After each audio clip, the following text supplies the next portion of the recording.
तर म चाहिँ यिनीहरूको साथी आएको ब्लग गर्दिनँ होइन मेरो चाहिँ साथी कहाँ मेरो चाहिँ लड्का साथी छ उसले चाहिँ सबै रेडी पारिसक्यो यिनीहरू लड्की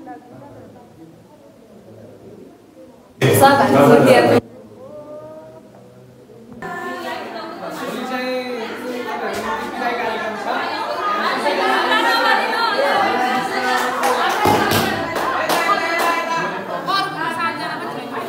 अनिवार्य रूपमा उपस्थित हुनुपर्छ है। टाइम चाहिँ बिहान 7 बजेदेखि 7 बजे अनिवार्य रूपमा उपस्थित भइसकेको हुनुपर्छ।